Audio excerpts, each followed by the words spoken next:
Welcome, listeners, to Real Wisdom with NK, Midwest Film Festival's podcast exploring the journeys, insights, and lessons from filmmakers and creatives across the Midwest.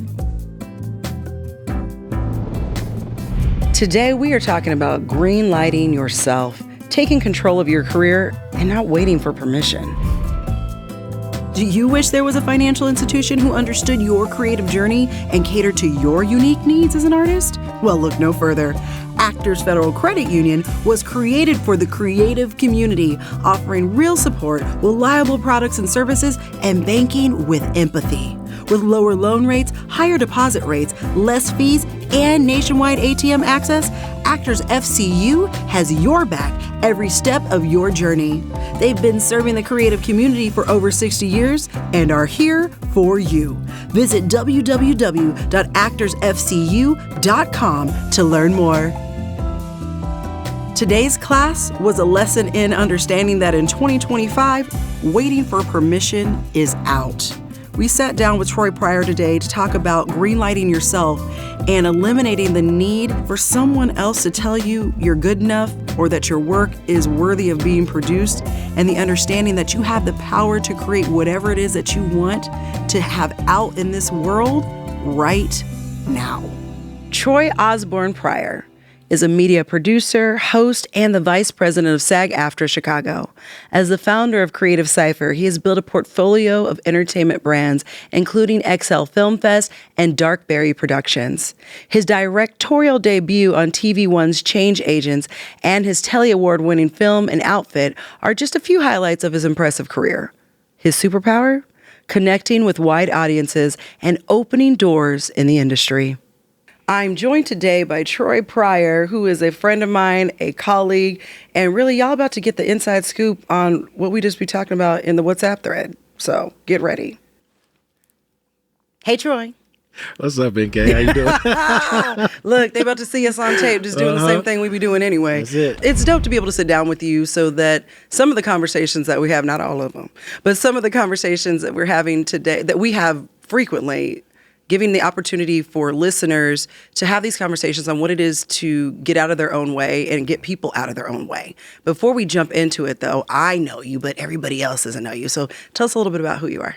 Well, first of all, I appreciate you having me on. This is really an amazing venture that you all are building. So I'm just grateful for the opportunity to be here with you and, talk shop. But I'm from the South Side of Chicago. And I originally thought that my career path was going to go into sports. The universe, God may change that for you. 3 knee surgeries later, I got the opportunity to work with a filmmaker named Tyler Perry, and it opened up possibilities. And I was able to see how, what could be possible after sports were over. I moved back to Chicago, started my voiceover career, and dropped about 70 pounds, signed with the Elite, did Runway. And then that agency owned a bunch of other divisions that opened up pathways for me as a talent. But as I would work on sets or go to auditions and just kind of, be in the process of the journey like we are as talent, I can vividly remember staring at my phone, waiting for a casting director to say they liked me or to book me for something. And I just knew, I'm like, this can't be it. This can be a part of it, but this can't be it. And so that really sparked my my interest in being more proactive about my career as a storyteller. That's so good. And I love that people get to hear this part of your story, because a lot of people don't know that it's like you're actually an actor first. You acting and modeling after, retiring from football, that was what you did and still do, right? And that was what really was the catalyst for you to start to move things out of your way, to start to create. And, Tyler Perry, like, some people love his work, some people don't, some people are in between about it. What I can say for certain is that the man does not wait for permission. He creates his own and continues to create his own and continues to put people to work, right? What was one of the things that really, like, besides waiting for someone to show up and be like, hey, we like you, Troy, what were some of the things that really were the tipping point for you to start creating what you're up to now? So I can remember I was on an independent project and the energy just felt off on the project.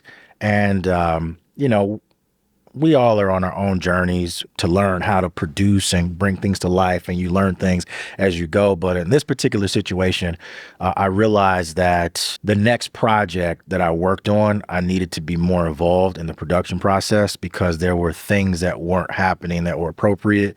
There were things that, where people needed to eat on time. I can remember just a list of things happening. I say, if I ever get in the opportunity or get in the position to get behind the camera, I'm going to do my best to make sure these things are right. And that was really, really one of the catalysts for me to start memorizing the union contracts to protect myself as a talent. And so I always tell people, like, all of this started transparently from a selfish need to make sure I was protected as a talent. By doing that, I didn't realize I was retaining all that information. And then eventually, this was maybe 14, 15 years ago, or got elected to the Screen Actors Guild Board of Directors and served multiple terms. And I still serve as a vice president to this day. But that was all because I wanted to protect myself as a talent. Eventually, it got to the point where I get booked on a project and someone will pull me to the side and ask me a question because now they saw me as a resource for the production. And then that turned into the scale started to tip from Troy, the talent, and then the consultant. Then it's, well, Troy as a producer. And then I got to the point where I said, well, maybe I'll just sit out being in front of, because there are gifts and there's a Pandora's box with all of it anyway. And I can just remember the fulfillment that I got from being able to have a hand in the story that was being told, and also facilitating the production and bringing the teams together. And I really found a lane for myself in community building that then had an impact on the story. And how has this changed the trajectory of your career?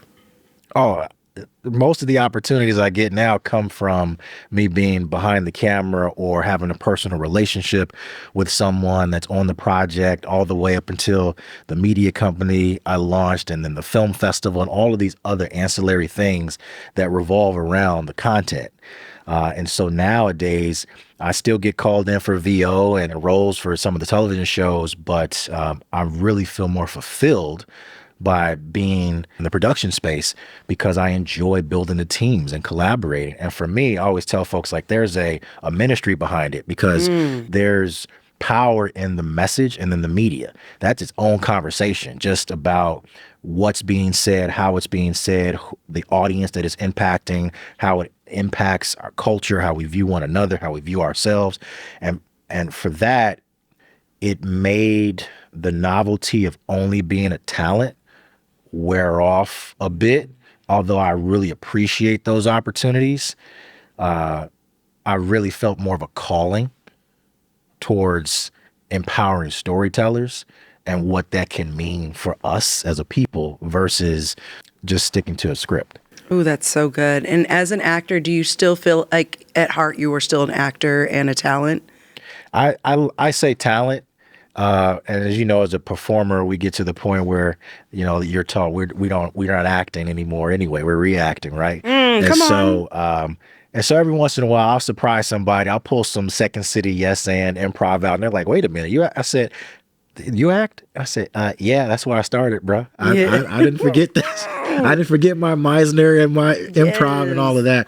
But most of the time when I'm in front of the camera now, it's in this capacity. Right. It's as a speaker, it's as a host, it's in that capacity, or every once in a while it's recording something. So on the talent side, this is a little selfish plug for you actors who want to hear about this, because you talked about being fulfilled. Now it's like, and when you get these opportunities, you feel more fulfilled.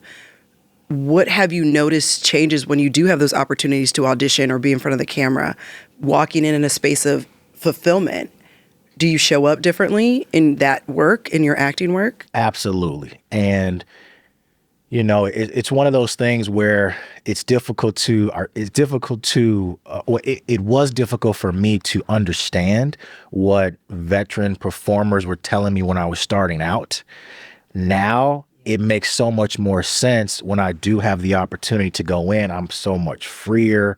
My perspective is different. I have so much more fun when I go in than when I started. And I just thought this was it. If I book this role, then it means I can do this, this, this. I put so much weight and pressure on it that I wasn't real. And in the moment, I wasn't present. I wasn't present there. And it's like, it became more of a chore. Yeah. And now I can appreciate the folks on the other side of the camera, the casting directors, the producers. I can appreciate their journey, and it has allowed me to really have more fun with those moments and just get to the point where I remember one time casting director would ask, like, do you want to do it again? Do you want to do it again? Do you want to do it again? And now I'm at the point where I'm like, hey, that's it. Yo, let's rock with that. You got what you need. You got it. Go you on let to me the know. next thing. If it don't work for you, it's all good. It's all love, because what is for you will never miss you. Absolutely. Right. So I think, and this is something I'm working recently to check myself about as, I continue to have more opportunities. And as our stars rise, there are different opportunities and more ease. While there are different challenges that come, there are things that used to feel really difficult and that we put so much weight on that took up so much energy that sometimes, like, I can be speaking, I'm like, yeah, I just want to go and just be free and da-da-da. And someone like 5-6 years ago, if I would have been here, I'm like, all right, okay. Yeah, just go create your own thing. Got it. Right. But the truth of the matter is you have to start somewhere. So for those people who are listening, who are just like, great for y'all, but when and how will I ever be able to do that thing? What are some misconceptions that people have that you've noticed, and maybe even you had noticed with yourself, that slowed you down from getting started? I'll put it like this. I'll talk about it from like a creative standpoint, but also from a business standpoint. From a business standpoint, oftentimes we think that every opportunity is supposed to come with a big check. Or if it doesn't come with a big check, it's not worth your time. Somebody told me this a long time ago. It was a very simple quote, but I'll never forget it. And he's like, you can't make demands until you're in demand. And it was very simple, but it reminded me of being an athlete, because there's always somebody bigger, stronger, faster coming up behind you. So you're somewhat primed to stay on top of your game, right? And that could mean as a performer that you're staying in your craft, you're studying your workshops, your intensive. If you're a performer, you're a performer, whether you're hired on a set or not. Like, it's like any other muscle. You can't wait until you get a casting to go in, or an audition to go in, or to book the role to be ready. Like, you've got to prime that muscle. You got to keep it going.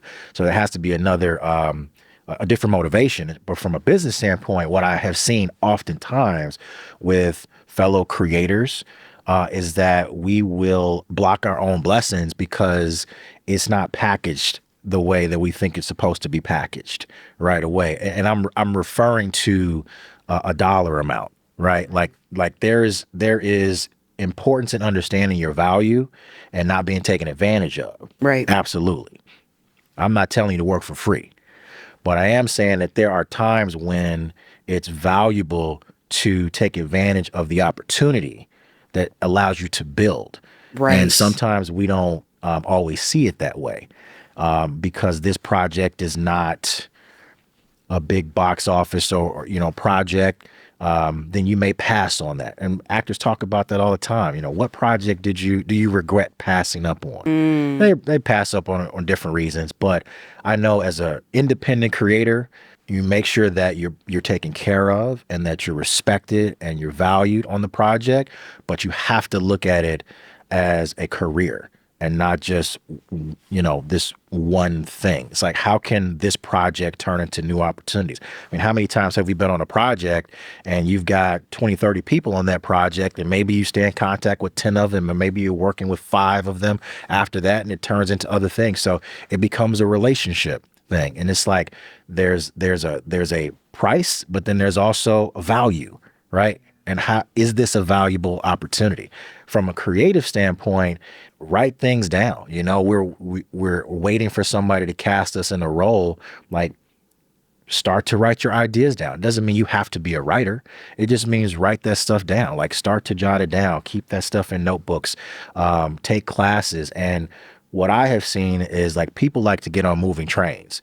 And in my own experience, I didn't necessarily think I was going to be in this role, but because I kept going, I started to attract the right people that could come in and say, hey, I got this. I'll look at something and I'll say, man, okay, I'm good at that, but they're great at it. You know, and I would have never met that individual if I wasn't at least moving forward. So my first couple of projects were not. They were not. They were not. They were not. They were not. They had space to grow. They were not. But I learned so much. You know, I learned so much from those opportunities, and I appreciate that now because it gives you insight. It taught me how to speak the language. Yeah. It taught me how to really navigate. And in this space now as a community builder, there is a lot of power in being able to navigate rooms in a variety of ways because you can speak to different crowds and different people and different audiences because you've shared those experiences. Right. Yeah, it creates a shared language and a vocabulary and an understanding of how things work. Because also my first project, I won't say it was not what I did not like about my first, like I wrote it, produced it, and I starred in it. And I saw how much my acting suffered from producing it, right? And so that, from that perspective, it's hard to watch it. But what I learned from that project, what I learned, and then also no one's like having the discernment to know, like, yeah, I know who I need to bring into the space, the people that were in that space, the people that I still create with to this day, people that become mentors, best friends. I learned so much and put me on, you know, I never thought I would be heading up a film festival, programming film festivals. No, I was never on my bingo card. I was here to act. But I will say there was something that I always felt as an actor that I didn't feel completely fulfilled because I'm a boss and I'm a leader. And as being talent only, I was always being told what to do and where to be. And I don't mind, and there was a space and a time for that, right? To be a leader is to know how to follow. And while I do love that, and I love when I don't have to think about anything else but being cute and knowing my lines, yummy, yummy, yummy. But that can't be the only thing that I do. And I know that for myself, when I also started to produce my own work and started to have a better understanding of how things worked 360, it completely shifted how I showed up on camera. And like you said, just walking into the space freer and more expansive. And, you know, and just in getting started with that particular project, just starting to write, like you said, writing things down. Like I took a writing class that was suggested to me by my mentor, Morocco Omari, and was like, while you're waiting, you ought to be creating. Absolutely. And so then I took a writing class with Ade Akisanya at Pemon and Masekwa's studio, P&M Studios over on the South Side. And it just all kind of took off from there. But it started with, I was like, didn't understand that, you know, I was always a great writer as far as like a psychology paper or things like, I was always a very proficient writer. I never thought I was going to be a creative writer. And just learning to stretch myself in that way and just getting started and doing something that I would not have otherwise considered. And then being in spaces and places when I was able to, with those folks, when I did decide, like I wrote this thing and Rock and Ade were like, you need to make this. And I was like, really? Okay. And I was able to crew up in less than 48 hours, which at the time I didn't even know the language around crewing up. But I was just like, well, I know this person does this and this person does this. And they were all in my community already. And I had a relationship with them already. Right. So now with that, thinking about that and relationships, which you spoke to a little bit, I want to talk more about the process of, you know, production process, developing, funding, execution, distribution. These are all things that I have the privilege of sitting next to you and working with you and how your brain works. And you have a very specific way of being able to connect things, and that's unique and really makes you the powerhouse that you are. Because I see, like, I feel like I'm like the heart connector. I'm like, we're going to talk about these things. I'm like, hold on, let's all take a breath. And then you come in, you're like, verticals, and your brain just, and I'm like, all right, I was like, say that 3 times so I can catch up with where you are. So let's talk a little bit, and we'll say it slowly for the folks, but, you know, the process of developing and then getting to the place where you're going to distribution and what you've done with your business and finding that funnel while also being able to put new creatives on and take money and distribute it into ways that's equitable for people to make their independent projects. I appreciate that. And the first thing I'll always tell folks is that there's no one way to do it. right? This is my journey. This was my experience, but I don't ever want to paint the picture of like, this is how you have to do it. And if you do it this way, this is what's going to happen, right?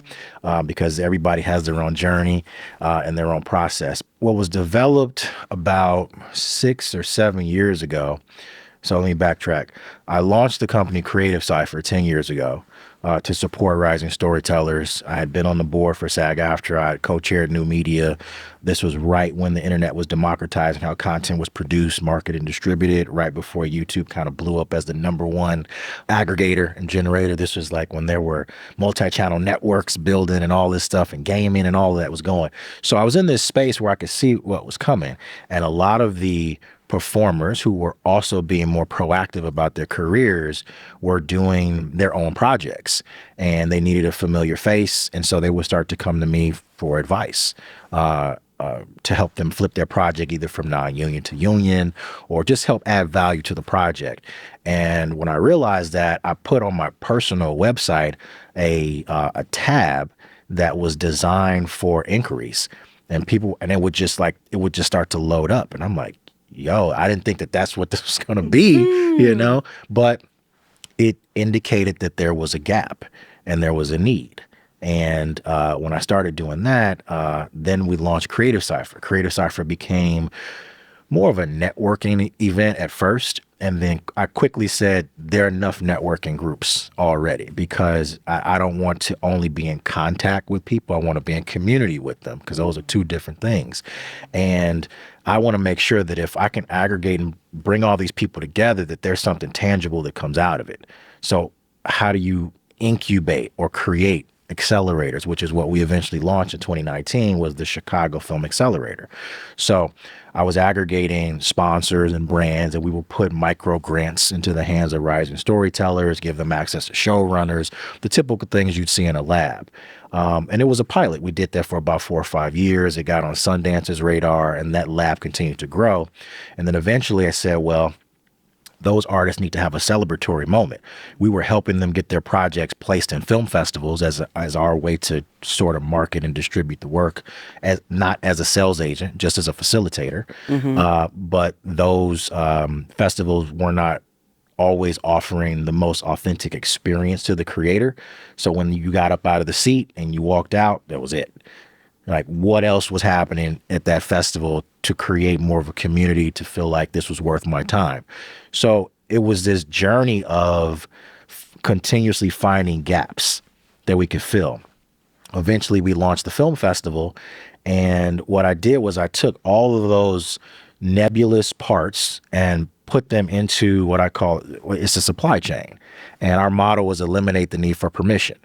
And the only way that we felt we could do that was to take those moving parts and put them into very just high level sectors: development, production, distribution, marketing, and editorial.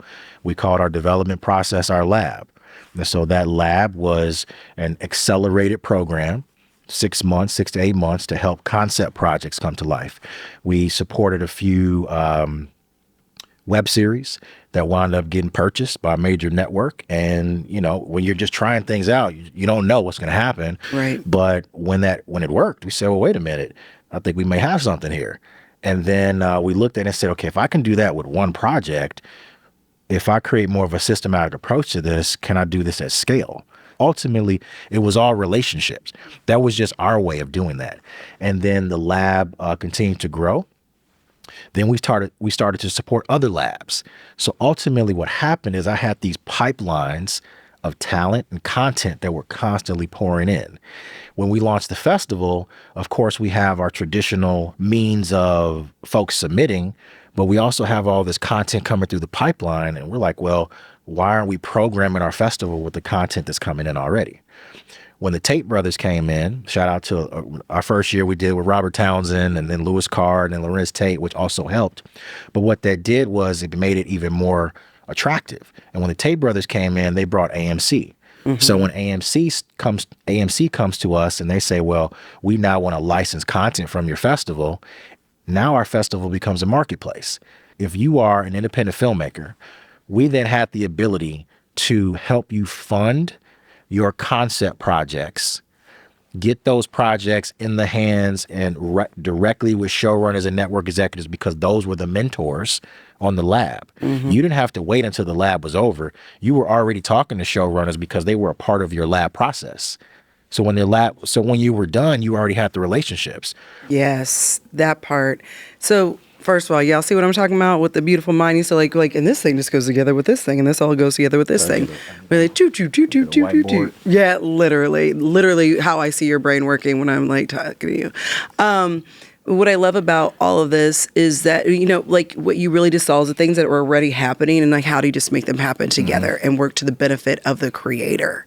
For those who are like, how do I even get started? What are the practical advice and that you have for someone to start their project to even get to the point where they would be able to be in a film lab like XL? What's some tips that you would give for folks that want to make self-made content? In my experience, a lot of it came from being in some of the acting programs. A lot of the folks that were in my classes, whether it was that particular class that had a capstone project, or whether it was just collaborating with the folks. I think the very first thing, even before being able to collaborate with others, it's being aware. It's just knowing who's around. Right. I mean, how many times, especially in our market, this is Midwest, where you meet somebody for the first time, but you all have been in the same room for years, probably. Yes. Didn't even know each other existed, and could have potentially been the missing link for something. So I think, number one, it is ensuring that you can identify the right places to be in, coming with the right energy, and not to get esoteric with it or anything, but there is value in the energy that you give off and putting yourself in the right place. I'm not a fortune teller telling what's going to happen, but I do know that there are certain spaces where the likelihood of you connecting with the right people are much higher. And I say that because it's a very actionable thing. The other stuff that I mentioned are things that you can do deeper dives in a meeting and a one-on-one. But a very actionable thing is to try to figure out, like, when is the next Midwest event coming up, and how can I be present for that? I know that I've got attorneys that have reached out to me that want to be in the creative space more. And I'm like, your services are valuable to these creators that have IP issues. Leverage that in some capacity. Maybe you come on board a project as an associate producer. It gets you in the room, I'm like, how do you get yourself in the room? And I say that to say, because there's no one thing to do, but I know that if you can get yourself in the room, at least, then it starts to build, you start to build community with folks. Right. Like, now, if you can come in the room with a plan, then that's another conversation. Because now, if you want to get really into the nitty gritty about networking, what I learned is that I'm not walking in rooms anymore just randomly. Like, I know what this is about. I do my best to know who's in the space and try to position myself to make authentic connections. I'm not walking up just passing out a business card. And I also, one of my guys, Michael Isaac, shout out to him. He was like, man, I don't want to walk in a room with my arms like this empty. I want to be able to walk in a room full of resources that I can add value right away. And so that's one of the things that I would suggest to those. It's much more introspective, but if you are going to be in that position, then, or put yourself in a room like that, make sure you're bringing something to the table.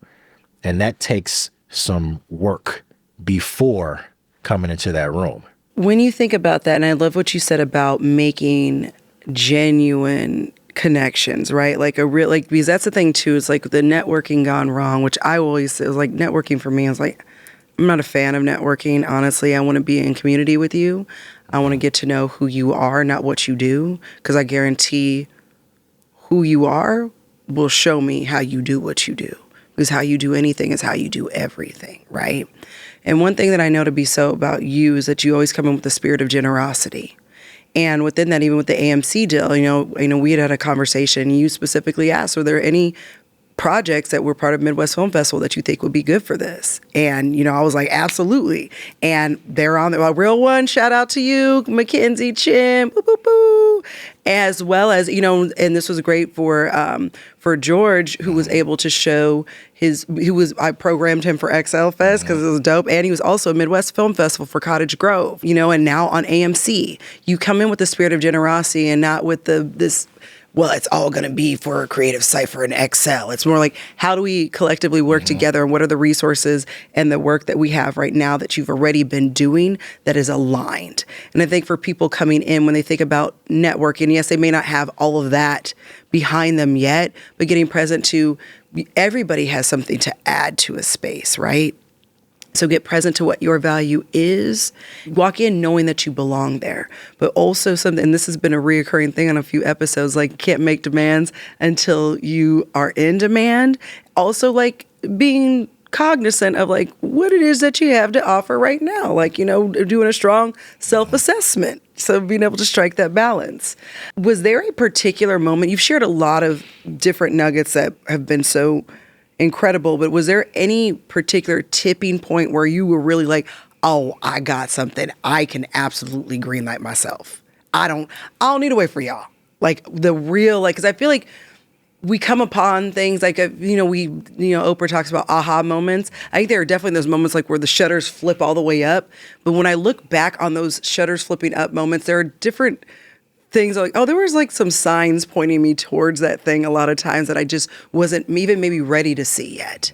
But was there a particular moment where you're like, hey, I ain't got to wait not another minute? There were a couple of things that stand out, but I remember, and we actually weren't too far from this area. It was one of the first projects I had ever produced, and I didn't know, like you said, I didn't know all the terminology and all that stuff, and I always tell folks I didn't go to film school. I picked up on, these things along the way, but there was a producer from another network. He happened to be from Chicago. He's living in L.A. He met a mutual friend out in L.A. He wanted to do a project that had the L in it. And he had a couple locations he was looking at. And obviously, he has to come to Chicago for that particular look that he wanted. The mutual friend said, if you want to shoot in Chicago, talk to Troy. And I didn't know this person from the Man in the Moon. He didn't know me. We got on a couple of emails back and forth. And it was the process to crew up, cast, flip it from non-union to union was so smooth. I realized that I had something. Because within a short period of time, within a 2 or 3 days, everything that was required for this project, having never met this person who works at a network, right? We had everything. So in other words, I knew that he had expectations, and we were able to fulfill those. Not thinking of myself as a producer, just being able to connect the dots for, or bring the necessary resources for that project. And the first day we ever met was the first day of filming, for the project. And it just flowed from finding the locations to getting permits, like everything flowed. And it would not have happened if I didn't build that database first that I mentioned earlier. So I didn't build that database originally thinking that I was going to leverage it as a database. But when the need presented itself, I realized, like, wait a minute, I got something here. And I can tell you, man, people have come up to me and they're like, how much do you charge for this and that? And I'm sure we've all kind of experienced this aha moment, like, wait a minute, people get paid for this? Right, hold on. Wait a second. I'm supposed to be getting coins for this. Oh, my goodness. Yeah. I mean, there have been several times when folks have been like, what's your rate? And I'm like, I just wanted to help. A lot of times that happens with folks that just want to solve problems, right? You see opportunity to solve a problem. Now I know better, but that was an aha moment for me. The other one had nothing to do with my project. I remember I was at another big festival, got a chance to meet with a legend in the entertainment industry, and we had a really good conversation. And he was like, don't get caught up in all the glitz and glamour and all that type of stuff. It's still a hustle. I got a couple more zeros behind it, but it's still a hustle. And what it did for me at least, was it demystified a lot of things, along with some other things. It demystified a lot of things. And a lot of times as independent creators, as storytellers, as creative entrepreneurs, oftentimes as people of color or anybody coming in a industry, or even a novice in an industry, we propel individuals and put people on pedestals a lot of times, and don't realize that oftentimes they need you more than you need them, but they're not going to tell you that. And it takes some time to learn that. But when you can walk in a room, and not in an arrogant way, that's not a pass to be arrogant, but when you can walk in a room and understand your value, it totally changes the way that you connect. And that was another aha moment for me, because we oftentimes think that we're not enough. Yeah. And for this in particular individual to take the time to have the conversation and kind of look at it and say, dude, like, how did you do this? Or, I didn't even do this at this age, that type of conversation, it let me know that I was onto something. That's so good. If y'all haven't gotten anything from this, I hope you will really hear how important leveraging the relationships and what you have at your fingertips right now to get started with your work, right? Get started on the project. For Troy, it started with an inquiry tab on his, was on your website, right? With Troy, it started as an inquiry tab on his website that turned into what it is today. And it's all about getting started. It's all about getting started and understanding that while you're looking forward and looking up, you actually probably need to be looking to your left and your right, because the people are right next to you. Now, I told you, you got a little sprinkle of the WhatsApp thread. We about to spill some tea and give you a sprinkle. So if you want to hear some exclusive content while we spill tea and have a real conversation, you know what to do. Troy, thank you so much for allowing me to flip up the curtain and give folks an inside view of our conversations and what you're up to and creating right now. My hope for this podcast is for creators to have access to the information now that we wish we had access to a decade ago, so we can make the path for them easier. So thank you for being a co-collaborator with me always to make that happen. I genuinely feel so honored to be able to create with you, to be able to platform people with you, and to just continue to get curious and have fun. So thank you for being part of that process, and thank you for being on Real Wisdom with NK. I appreciate you. Yeah. Thank you. Another episode down. Thank you for coming back, listening, learning, and spreading the knowledge with everyone you know.